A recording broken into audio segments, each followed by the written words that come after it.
பூஜ்யாய ராகவேந்திராய சத்யதர்மரதாய ச பஜதாம் கல்பவ்ருக்ஷாய நமதாம் காமதேனவே கிருஷ்ணாய வாசுதேவாய தேவகி நந்தனாய ச நந்த கோபகுமாராய கோவிந்தாய நமோ நமஹ.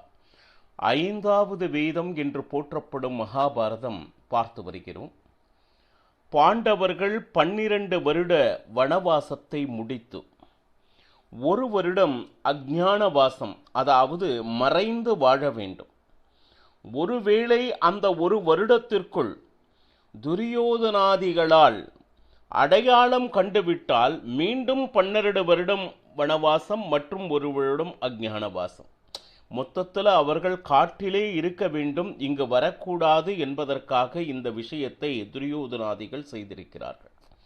இப்போ யக்ஷனுடைய பரிபூர்ண ஆசீர்வாதம், நீங்கள் என்ன வேஷத்தில் செல்ல வேண்டும் என்று நினைக்கிறீர்களோ உங்களை யாராலும் கண்டுபிடிக்க முடியாது அப்படின்னு சொல்லிட்டு ஆசீர்வாதமும் கொடுத்திருக்கிறார்.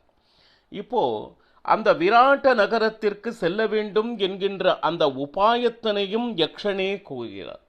எந்தெந்த நேரத்தில் எந்தெந்த விஷயத்திற்கு நமக்கு சந்தேகம் வருகிறதோ, தேவதைகள் மூலமாகவோ அல்லது பகவானே நேரடியாக வந்தோ பாண்டவர்களுக்கு எவ்வளவு உதவிகளை செய்திருக்கிறார்கள். நாம் பக்தனாகிவிட்டால் நம்மளுடைய ஒவ்வொரு காரியத்தையும் பகவான் கண்டிப்பாக கூட இருந்து நடத்தி காட்டுவான் என்பதற்கு இதைவிட பெரிய உதாரணம் நிதர்சனம் எங்கே இருக்கும்? கொஞ்சம் நினைச்சு பாருங்க. இப்போ விராட்ட நகரத்திற்கு எந்தெந்த வேஷத்தில் செல்ல வேண்டும், யார் யார் என்ன மனசுல நினைச்சிட்டு இருக்கீங்க அப்படின்னு சொல்லும் போது, தர்மராஜன் கங்கா என்கின்ற பெயரோடு பிராமணனாக, அது போக சில பல அந்த மாலைகளை கையில் எடுத்துக்கொண்டு, அது மட்டுமல்லாமல் அக்ஷ வித்தையில் நான் நிபுணன் அப்படின்னு சொல்லிக்கொண்டு, அது மட்டுமல்லாமல் அந்த ஜோதிஷ சாஸ்திரம் சகுன சாஸ்திரம் இவை அனைத்தும் தெரிந்தவன் அப்படின்னு சொல்லிட்டு கங்கா என்கின்ற பெயரோடு தர்மராஜன் செல்வதாக உத்தேசித்திருந்தார். அப்போ பிராமணனாக இந்த மாதிரி வித்தையில் வல்லவனாக இருக்கும் பொழுது பாருங்க, இவன் ராஜனாக இருந்தவன், யாருக்கும் அடிபணிய தேவையில்லை. அப்போ அந்த கௌரவத்தோடையே இருக்கலாம்னு தர்மராஜன் அவனுக்கு தகுந்த மாதிரி ஒரு வேஷத்தை என்ன சொல்லுது மனதில் வரித்து கொண்டார். அடுத்து பீமசேனன், இவனோ துஷ்டன். ஒரு அநியாயம் நடந்தால் தர்மன் பொறுத்து கொள்வான். ஆனா இவன் எப்படின்னு கேட்டா உடனடியாக அதற்கு உண்டான அந்த சிக்ஷையை அவனுக்கு கொடுத்து விடுவான். அப்ப இதெல்லாம் செய்யலாம், ஆனா இந்த உடனே செஞ்சா இவன் தான் பீமன் அப்படின்னு வெளியே தெரிஞ்சிடும் இல்லையா? அப்போ நீ என்னவாக ஆக போகிறாய், மாறப்போகிறாய் அப்படின்னு பார்த்தா சமையற்கலையில் வல்லவனாக, சரி வளலா என்கின்ற பெயரோடு, அது மட்டுமல்லாமல் சமையலுக்கு தேவையான விறகுகளை ஆச்சுங்களா அற்புதமாக, அது எவ்வளவு இதாக இருந்துச்சுனாலும் அதை எடுத்துட்டு வந்து கொடுக்கக்கூடிய வித்தையும் எனக்கு தெரியும் அப்படின்னு சொல்லிட்டு, அது மட்டுமல்லாமல் பாருங்க, குஸ்தி கலையில் நான் வல்லவன், குஸ்தி செய்வதனால் ராஜனுக்கு சந்தோஷத்தை கொடுக்க முடியும் அப்படின்னு இந்த விஷயங்களை வைத்து பீமசேனன் கிளம்பினான். அடுத்து அர்ஜுனன், நீ என்னவாக ஆக போகிறாய் அப்படின்னா, அர்ஜுனனுக்கு எப்படின்னு கேட்டீங்கன்னா, காண்டீவ அந்த வில்லை உபயோகித்து தோள்கள் அடேங்கப்பா மிகப்பெரிய வலிமை புரிந்தியதாக இருந்தது. அந்த தோளை பார்த்தாலே இவன் காண்டீவதாரி என்பது அத்தனை பேரும் அடையாளம் கண்டு கொள்ள முடியும். அப்போ அந்த தோளை மறைப்பதற்கு ரவிக்கை போட்டு ஒரு வேஷம் என்று சொல்லும் பொழுது பாருங்க, நகுவம்சகன் என்று சொல்வார்கள். ஆணும் அல்லாமல் பெண்ணும் அல்லாமல் பிருகன்னலை என்கின்ற பெயரோடு நிருத்தியம், கீதம், அதாவது நடனம், பாட்டு, இந்த மாதிரி விஷயங்களை சொல்லிக் கொடுப்பதில் எனக்கு வல்லமை அதிகம் அப்படின்னு சொல்லிட்டு அந்த புறத்தில் இருக்கக்கூடிய ராஜகுமாரிகளுக்கும் அங்கே இருக்கக்கூடிய அந்த எல்லாருக்கும் சேவகர்களுக்கும் அந்த சங்கீதம் மற்றும் நடனம் சொல்லிக் கொடுப்பவராக அர்ஜுனன் செல்ல உத்தேசித்திருந்தார். ரைட், அற்புதம். ஏன்னா அந்த தோளை ரவிக்கையினால் மறைத்து கொள்ளலாம் அப்படின்னு அர்ஜுனன் உத்தேசித்திருந்தான். சரி, அடுத்து பாருங்க. ஏன்னா இதனால் அவனுக்கு ஒரு ஸ்ராப்பமும் இருந்தது.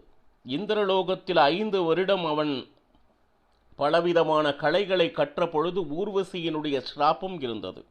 1 வருட காலம் இந்த மாதிரி சாபத்தோடு இருக்க வேண்டும். அப்போ ஊர்வசியினுடைய சாபமும் தீர்ந்தது, அந்த 1 வருட அஜ்ஞாத வாசமும் முடிஞ்சிடும். அடுத்து நகுலன், அவன் பாருங்க தர்மக்ரந்தி அப்படிங்கிற ஒரு பெயரோடு அஸ்வம் அப்படின்னா குதிரைகளை பராமரிப்பது, அதாவது அந்த ராஜாக்களுக்கெல்லாம் அந்த குதிரையில எப்படி பயணம் செய்யணும், சவாரி செய்யணும், போருக்கு எப்படி தன்னை தயார்படுத்தி கொள்கணும் அப்படிங்கிற வித்தையை சொல்லிக் கொடுப்பவனாக, அது மட்டுமல்லாமல் குதிரைகளுக்கு நோய் வந்தால் அதை தீர்ப்பவனாக, இப்படி எஜமானன் என்ன சொன்னாலும் அந்த குதிரை கேட்பது போல அந்த மாதிரி தயார் செய்வதில் வல்லவன் யார் அப்படின்னு கேட்டீங்கன்னா நகுலன். தர்மக்ரந்தி என்கின்ற பெயரோடு அவன் தயாரானான். அடுத்து சகதேவன், அங்க இருக்கக்கூடிய பசுவையெல்லாம் நல்லபடியாக தயார் செய்து நிறைய பால் கொடுக்கும்படி, அந்த பசுவிற்கு என்னென்ன ஆகாரமோ நேரத்திற்கு கொடுக்கிற மாதிரி, எந்தவித நோயும் பசுவை அண்டாது இருக்கும்படி தந்திபாலா என்கின்ற பெயரோடு சகதேவன் தயாரானான். இன்னும் சொல்லப்போனால் இரவு நேரத்தில் திருடர்களிடமிருந்து பசுவை காப்பது மட்டுமன்றி, அந்த கொடிய பிராணிகள் என்று சொல்வார்கள், அந்த பிராணிகளிடமிருந்து பசுவை காக்கும் பொறுப்பையும் சகாதேவன் ஏற்றுக்கொண்டார். இது எல்லாம் ஆச்சு. அத்தனை பேரும் திரௌபதியை பார்த்தாங்க. அம்மா, பெரிய ராஜனுடைய பெண்ணாக பிறந்தாள், அக்னியிலிருந்து வெளியே வந்தவள். ஆனால் உனக்கு இவ்வளவு பெரிய கஷ்டத்தை நாங்கள் தருவோம் என்று நினைக்கும் போது மனதிற்கு மிகவும் கஷ்டமாக இருக்கிறது. எந்த இடத்தில் எப்படி வேண்டுமானாலும் அப்படின்னு நினைக்கிற பெண் நீ இல்லை. இப்படித்தான் நடக்கணும், தர்மத்தின் படித்தான் வாழ வேண்டும் என்கின்ற நியமத்தோடு வாழ்பவள் நீ. அப்போ உன்னுடைய கௌரவம் கெடாத மாதிரி உனக்கு நீ என்ன வேஷத்தில் நுழைகிறாய், அதனால் உனக்கு எந்த விதமான தடங்களும் தொந்தரவும் வராதபடி. ஏன்னா நீ மிக மிக மிக அழகாக இருக்கிறாய். உன்னுடைய சௌந்தரியம் வெளியே மிக அதிகமாக தெரியாதபடி பார்த்துக்கொள். இந்த 6 பேர்ல யார் ஒருவர் வெளிப்பட்டாலும் இவர்தான் அப்படின்னா அவர்களை காப்பாற்ற மற்ற அனைவருமே வெளியே வந்தாக வேணும். அப்போ அவரவர்கள் வேஷத்தை அவரவர்கள் இந்த 1 வருட காலம் நிச்சயமாக கட்டி காக்க வேண்டிய பொறுப்பு பாண்டவர்களுக்கு இருக்கு. அப்போ திரௌபதி சொல்றா, நீங்க அதை பத்தி கவலைப்படாதீங்க, நான் சைரந்திரி என்கின்ற பெயரோடு சரி அந்த புறத்தில் இருக்கக்கூடிய ராஜகுமாரிகளுக்கும் சந்தனம் அரைப்பவளாக, சரி அது மூடும் இந்த கேச அலங்காரம் தலை வாடுறது அப்படின்னு சொல்கிறாங்கல்ல, அதில் எவ்வளவு அலங்காரங்கள் செய்ய முடியுமோ அதில் நிபுணத்துவம் பெற்றவளாக, சரி அது மட்டுமல்லாமல், ஏன்னு கேட்டிங்கன்னா தாசிகள் அப்படின்னா அது தவறாகிவிடும். என்ன காரணம்னா ராஜனும் வந்து கையை பிடித்து இழுக்கக்கூடிய சூழ்நிலை ஆகிவிடும். ஆனால் இந்த தனிப்பட்ட முறையில் அந்த சைலந்திரி அப்படிங்கிற முக்கியமான அந்த விஷயத்தில் இருப்பவள் தன்னுடைய கணவன் யாரோ அவனுடன் மட்டும் வாழ்பவளாக இருப்பாள். அப்போ அவளுடைய கௌரவத்திற்கு எந்த விதமான கேடும் நடக்காது.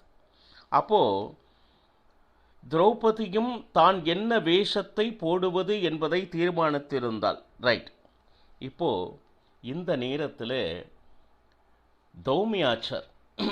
தௌமியாச்சார்கிட்ட இவங்க அக்னிஹோத்ரிகள், இந்த அக்னியை எடுத்துக்கொண்டு அந்த 1 வருட காலம் அவர்கள் என்னென்ன செய்ய வேண்டும் அப்படிங்கிற ஒரு விஷயத்தை சொன்னாங்க. அது மட்டும் அல்லாமல் பாருங்க, இப்போ இவங்க இருக்கிறது காம்யக வனம், சரிங்களா? காம்யக வனம்னா இன்னைக்கு ராஜஸ்தான் அப்படின்னு சொல்கிறாங்க இல்லையா? அந்த ராஜஸ்தான் என்கின்ற இடத்திலிருந்து அவங்க விராட்ட நகரம் அப்படின்னா இன்னைக்கு டெல்லி, சரிங்களா? அது வரையிலும் வரணும்னா இந்த அஸ்தினாபுரத்தையே பிரதட்சணை செய்வது போல தன்னுடைய நீண்ட நெடிய பயணத்தை ஆரம்பித்திருந்தனர் பாண்டவர்கள். யமுனா நதியை தாண்டி, யமுனா நதி எங்க இருக்குன்னா உத்தரப்பிரதேசம். அப்போ அடுத்து காளிந்தி நதி, அந்த காளிந்தி நதியையும் தாண்டி சரி விராட்ட நகரத்திற்கு பக்கத்தில் வரும்போது பார்த்தீங்கன்னா அங்கே மத்ஸ்ய தேசத்தை பார்த்தார்கள். ஏன்னா வழிநெடுக காடுகளாக செடி கொடிகளாக மரங்களாக பார்த்து வந்தவுடனே தூரத்தில் சிறியதொரு பட்டினம் நமக்கு கண்ணுக்கு தெரிகிறது என்பதை அறிந்தவர் என்ன என்று பார்க்கும் பொழுது அது மத்ஸ்ய தேவசமாக ஆனது. எல்லாருக்கும் பயங்கர டயர்டு. பாண்டவர்கள் அத்தனை பேருக்கும் இதுக்கு மேலே என்னால் ஒரு அடி கூட எடுத்து வைக்க முடியாதுன்னு திரௌபதி சொல்லிட்டேன். அப்போது தர்மராஜன், நகுலா திரௌபதியை கொஞ்சம் எடுத்துக்கப்பா, அவளால் ரொம்ப முடியல. நகுலன் சொன்னான், என்னாலையும் ரொம்ப முடியலையே, நான் என்ன பண்ணேன்? சகதேவனை கேட்கிறான். அப்போது அர்ஜுனன், காண்டீபதாரி இல்லையா, அப்பா நீ எடுத்துக்கோ அப்படின்னு தர்மராஜன் சொன்ன உடனே திரௌபதியை அர்ஜுனன் எடுத்துக்கொண்டு அந்த விராட்ட நகரத்திற்கு அருகில் பாண்டவர்கள் ஐவரும் திரௌபதியோடு சேர்ந்து அவர்களும் ஆனந்தமாக வந்தனர். அந்த நேரத்தில் தௌமியாச்சர் பாண்டவர்களை நிறுத்தி, அப்பா, விராட்ட நகரத்தில் விஜயம் செய்வதற்கு முன்பாக நான் சில விஷயங்களை கூறுகிறேன், அதை தயவு செய்து மனதில் நிறுத்தி கொள்ளுங்கள் அப்படின்னு சொல்லிட்டு, இப்போது பாண்டவர்கள் ஏதாவது ஆச்சாரியிட்ட கேட்டாங்கன்னா இல்லை, ஆனால் அவர்களாக முன் வந்து இந்த காலங்களில் நீங்கள் எப்படி நடந்து கொள்ள வேண்டும் என்கின்ற உபதேசம் தானாக சொல்கிறார் அப்படின்னா அது நம் தபத்தின் பலன்.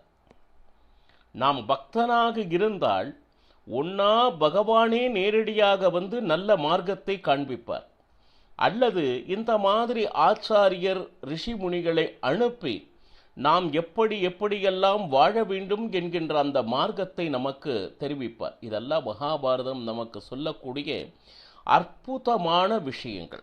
சரி, அவங்க என்ன சொல்கிறாங்க அப்படின்னா, முதல், நீ ராஜனுக்கு மிக மிக மிக அருகில் இருக்கக்கூடிய ஸ்நேகிதன் போல இருந்தாலும் சரி, முதல்ல அந்த ராஜனுடைய அரண்மனையில் போகிறதுக்கு முன்னாடி துவாரபாலகர் அப்படின்னு 2 பேர் இருப்பாங்க இல்லையா, அவர்களிட்ட நீ உத்தரவு கேட்கணும், நான் பார்க்க வந்திருக்கிறேன் அப்படின்னு சொல்லிட்டு.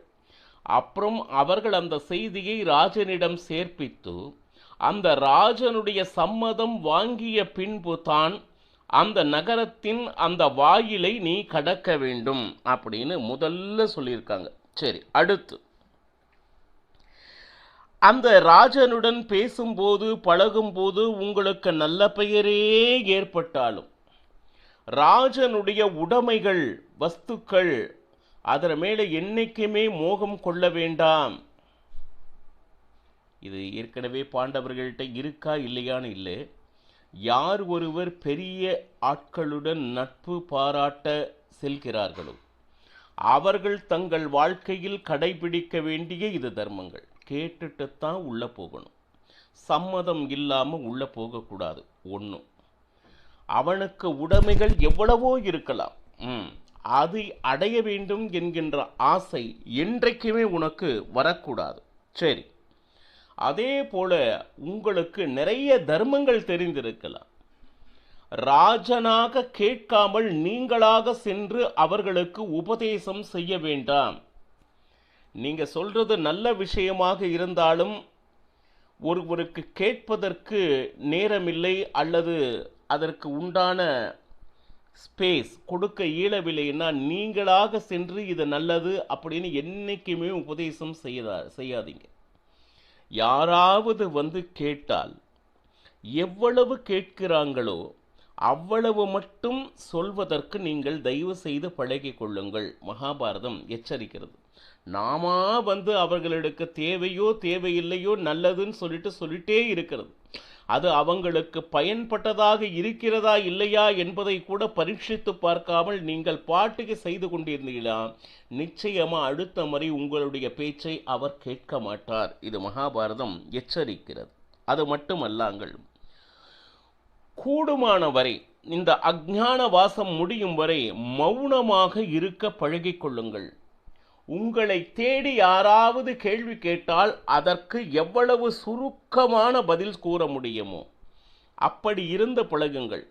மௌனியாக இருப்பது மிக மிக மிக மிக என்ன சொல்லுது, மிகப்பெரிய ஆபத்தில் வந்து நம்மை காப்பாற்றும். இப்படி இன்னும் உபதேசம் முடியவில்லை. ஒரு ராஜனுடைய அரண்மனையில் செல்லும் பொழுது நாம் எப்படி எப்படி நடந்து கொள்ள வேண்டும் என்று குரு மூலமாக பாண்டவருக்கு உபதேசம் நடந்து கொண்டிருக்கிறது. அவை மேலும் என்ன என்ன என்பதனை நாளையும் பருகலாம். சர்வம் ஸ்ரீ கிருஷ்ணார்ப்பணமஸ்து. ஹரே ஸ்ரீனிவாசா.